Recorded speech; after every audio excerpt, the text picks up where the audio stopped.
À l'inverse, il y a d'autres business qui du coup sont peut-être un petit peu plus durs à commencer, mais vu qu'on a de la satisfaction client, eh bien on a un potentiel qui est beaucoup plus élevé et là on peut aller chercher des chiffres d'affaires beaucoup plus élevés. En fait, ça on le voit pas au début, parce qu'au début, surtout quand on est débutant, on est focalisé sur cette partie. Donc si je zoome, bah là en fait, voilà, tout le monde a envie de choisir la pente rouge. Et c'est que en dézoomant, en ayant un peu une optique long terme, on voit que c'est la flèche verte qui gagne. Si vous n'avez pas de satisfaction client, vous allez avoir un mauvais bouche à oreille.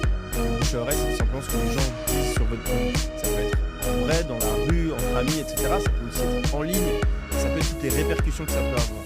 Si vous avez un mauvais bouche à oreille, vous allez être handicapé et il va y avoir cette pression. Vous allez avoir une pression toujours plus grande qui va pousser votre business vers le bas. Alors que si vous avez un bon bouche à oreille, eh bien, ça se voit pas trop au début. Vous allez avoir des clients qui vont revenir, vous allez avoir de bons avis sur Internet, vous allez avoir de nouveaux clients qui découvrent votre